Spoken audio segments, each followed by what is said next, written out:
everybody. Today is very special because our kiddo, the youngest one, is his birthday today. It's Isaiah's birthday. He is turning 6 years old. All these kids, they're growing up.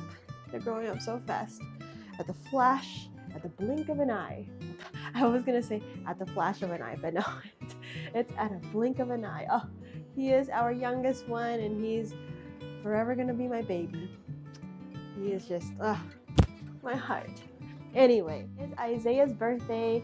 We are gonna make him an Oreo cake. That is what he requested. We have never made an Oreo cake before. In fact, this is gonna be the first time that we're gonna be using a secret ingredient to make the cake look extra dark, like an Oreo cookie. Let's get in the kitchen and let's cook.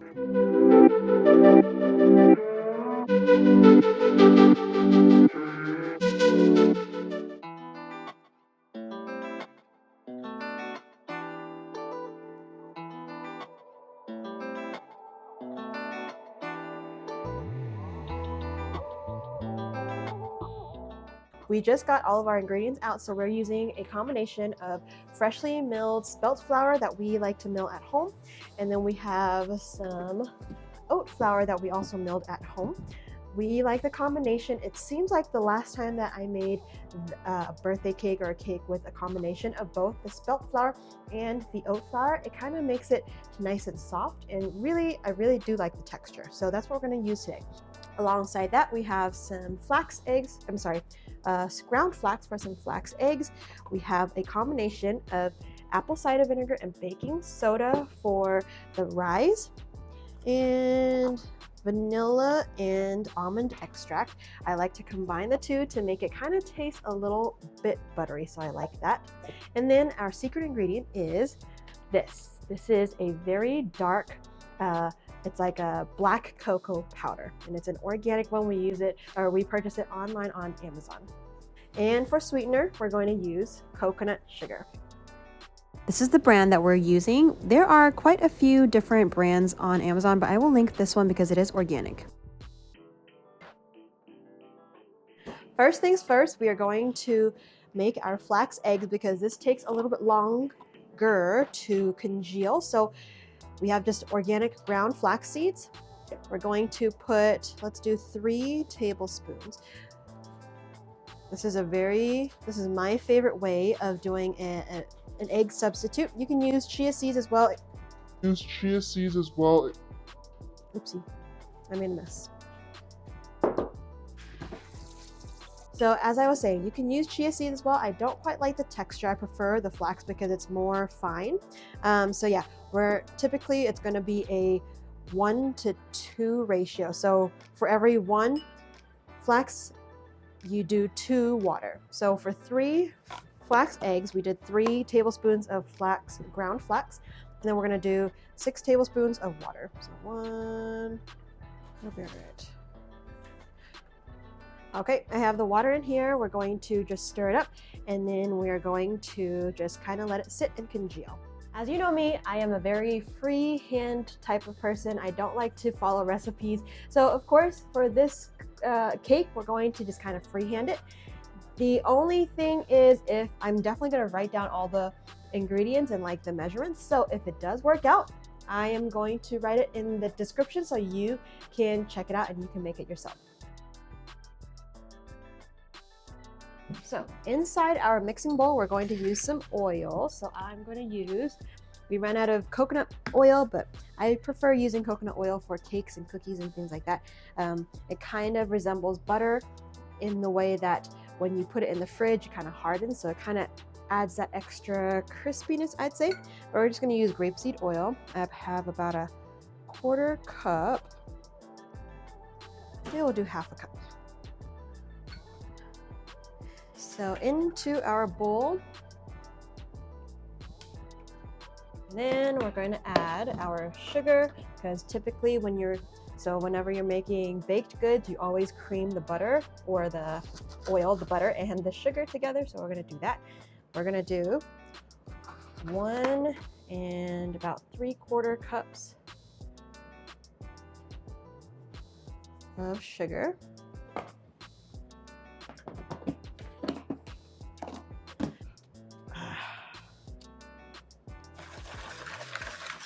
Now I'm adding the congealed flax eggs in here.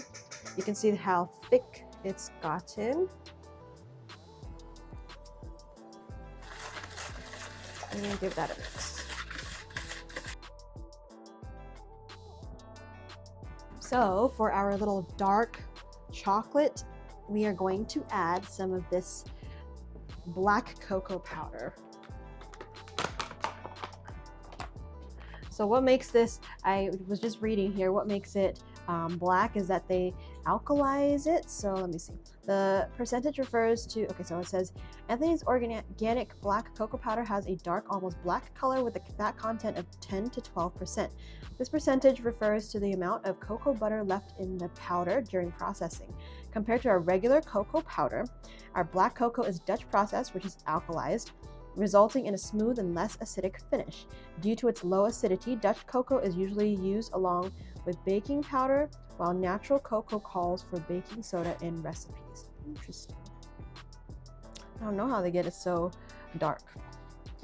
Yeah, so I'm gonna add about, I'd say half a cup in here.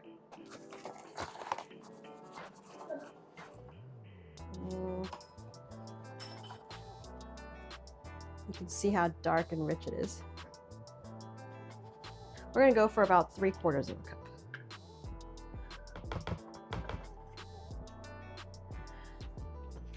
You can kind of see it is still brown, but it's a lot darker. And I think if it bakes up, it will be darker. See?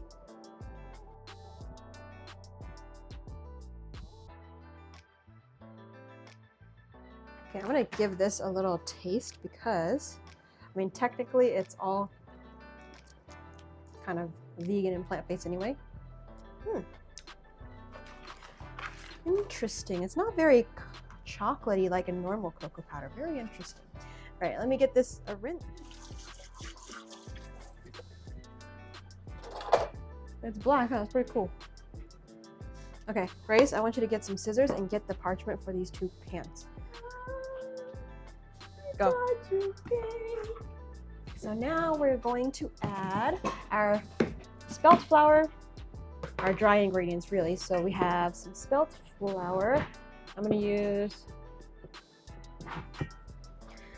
1. Now you get to dye your cake.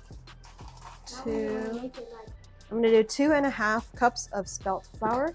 We're going to do 1 teaspoon of baking soda. I'm just going to put it in just like this, just eyeballing it. That's about a teaspoon. And we're going to do let's do half a cup of oat flour first. We're going to mix it and we'll see what happens. Look how dark it is. It's like an Oreo cake. So exciting. Hope he likes it. It's a little bit thick. I'm going to add a bit of, I'd say a bit of water. When it comes to using home ground spelt flour, actually just spelt flour in general, the flour actually takes a little bit longer to absorb the flour. So it actually needs a little bit more liquid. And you kind of just have to gauge it. It's a little bit different than using all-purpose flour. So let me mix the water in. I think I could use 1 more 1/4 cup of water.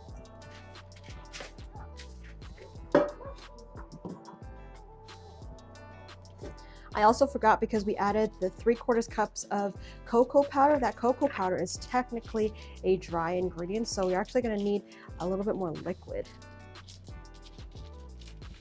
It's almost there, I'd say. You can see it's not as thick anymore. You can see it's actually beautiful. Okay, I think I'm good with this consistency. Maybe a little bit more. So total, I added about 3/4 cups of water. and half a cup of coconut milk for the liquid. Perfect, we are good. So now, once Grace is done with cutting everything, we're gonna put it into the cake pans.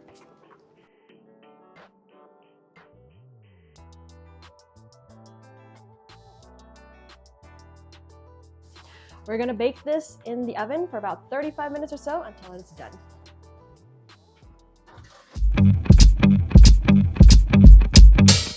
Oh, look at that. Interesting. You told us not to. Oh, perfect.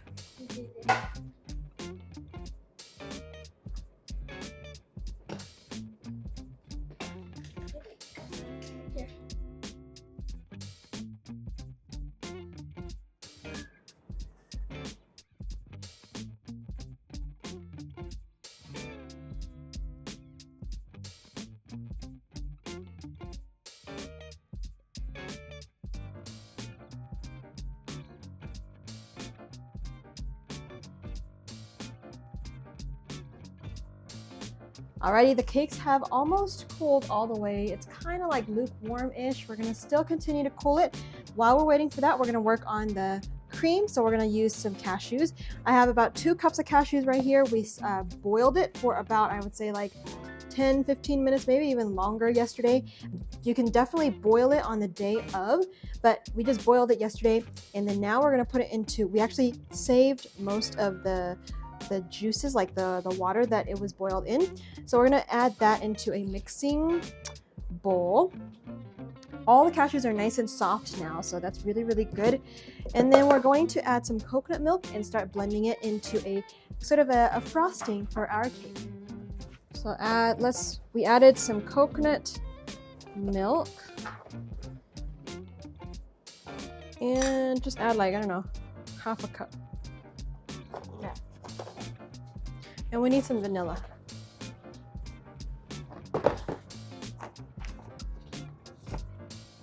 Okay, that's enough.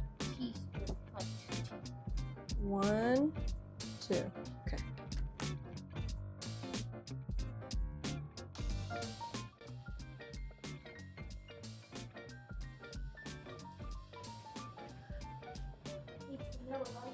Is it okay? Is it sweet enough?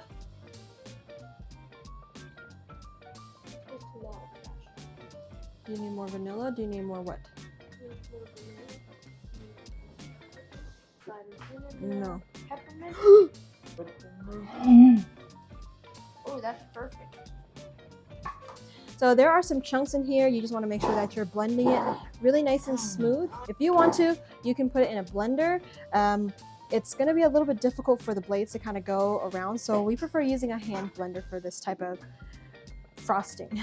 Okay, go. Keep going. This is going to go in the fridge a little bit, and then we will come back and we will ice the cake or frost the cake. Is it ice or frost? Either way, we will put the filling into the cake.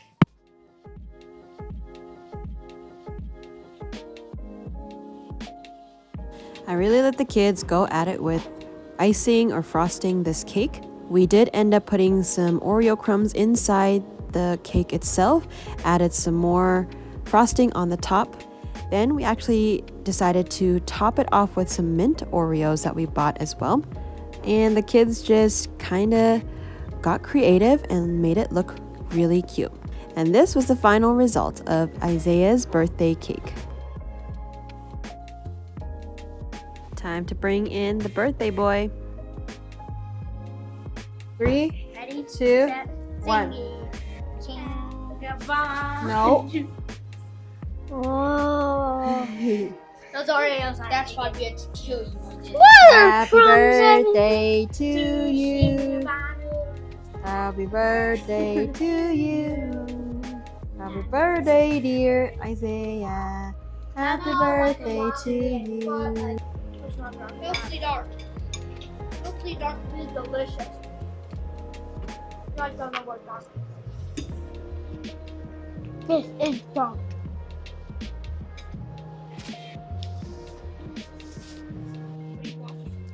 I am eating a piece.